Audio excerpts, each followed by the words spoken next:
Here now is President Bush's statement made just a short time ago.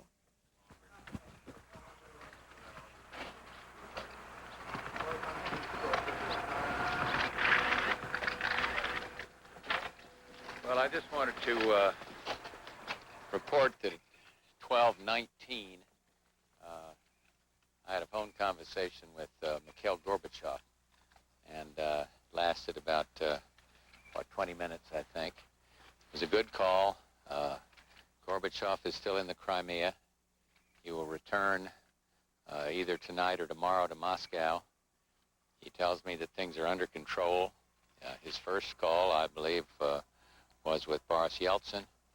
He stated his sincere appreciation to the people of the United States and others around the world for their support for democracy and reform. And he sounded in good physical condition. Indeed, his voice was buoyant.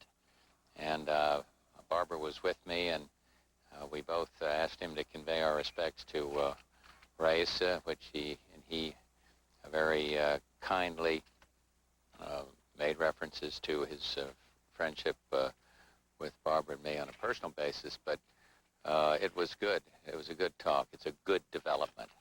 And now he will be going back to Moscow and hopefully working with the presidents of the Republic, Nazarbayev and Khrushchev, the Ukraine leader, staying with him.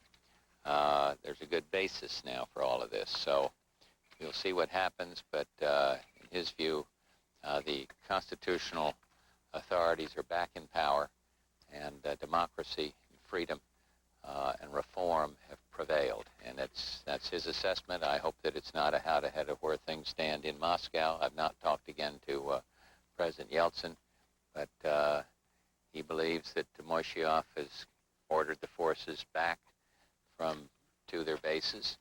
And all in all, it's a very, very positive development. Did he discuss the circumstances surrounding his confinement? No, he didn't, except that his guards, he did say, stayed very loyal to him. Does that mean he was never under actual I have no idea. I didn't go into all of that. Did you get any detail on the 10+1 agreement? No.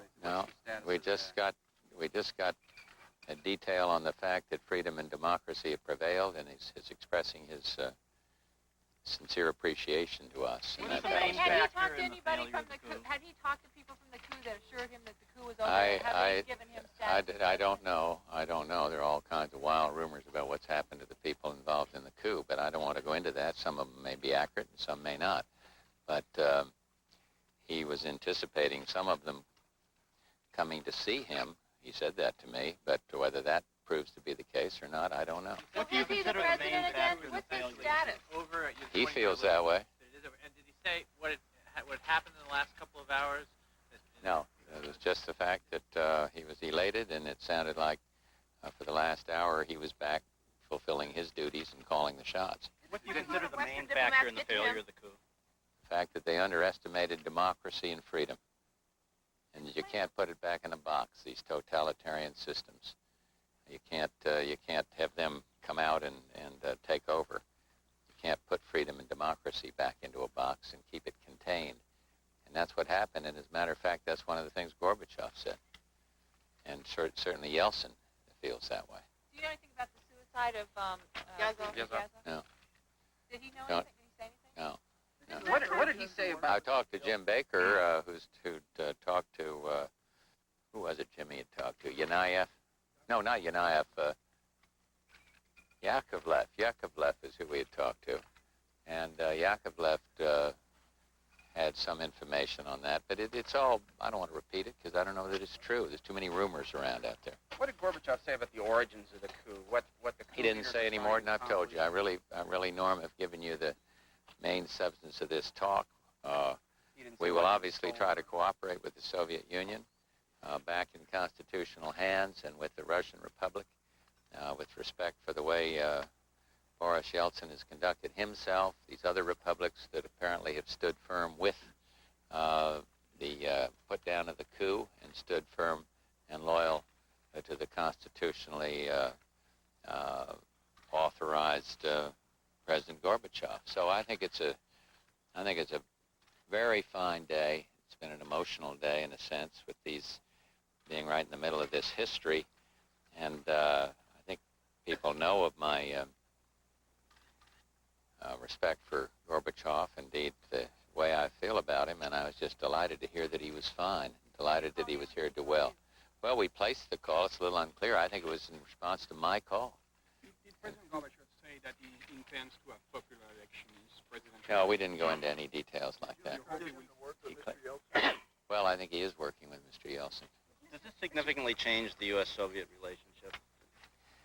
I think it's a good day for U.S.-Soviet relationship, because I don't think that the fears that some of us have had about, many people have had actually, about right-wing takeovers will no longer be as extant. They tried and they failed, and democracy prevailed and reform prevailed, and that's what this is all about. So I think that I expect the relationship to be, if anything, even better. And you got to wait. You got to sort out some internal problems. But I explained to him, as I've told Yeltsin, that we're ready to talk to the leaders of the Republic, and certainly we'll be ready to talk and deal with the president of the Soviet Union itself. Thank you. Just now on CNN's air, the president of Georgia said that this was all a plot inspired by Gorbachev himself. Now, whether that's true or not, what does that say to the state of the inter-ethnic... He needs to get a little work done on the kind of statements he's making. I mean, that's ridiculous. There's a man who has been also swimming against the tide, it seems to me, a little bit. And I don't want to go overboard on this, but you got to get with it and understand what's happening around the world. To suggest that this President Gorbachev would plot to put the people of the Soviet Union through this kind of trauma and the rest of the world through it just makes absolutely no sense at all. Now, I haven't heard him say that, so I want to hedge it. You've told me he said it. I haven't heard it.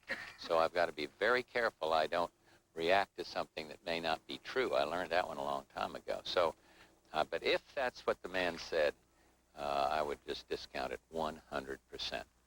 So anyway, I got to go to work. Rita. It's definitely over then. You're confident that the coup leaders are... I'm just telling you what I know here. I've not talked to people in Moscow. I did talk to Jim Baker, and he's very upbeat from the contacts he's had. He had a long talk with Yakovlev a few minutes ago, who is confident that it's over. But it's not up to us to decree whether it's over or not. I'm telling you what these various leaders are saying about it. And it's a good day. It's a very good day. Well, no, I've read the same rumors you heard. One of them turned up, but I haven't heard about the rest. President Bush speaking to reporters in Kennebunkport, Maine, saying that he was able to finally reach President Mikhail Gorbachev in the Soviet Union at 12:19 p.m. Eastern Time, a little over an hour and a half ago, saying that President Gorbachev sounds and says he is healthy. Also, that Gorbachev feels that the coup is definitely over at this point. CNN White House correspondent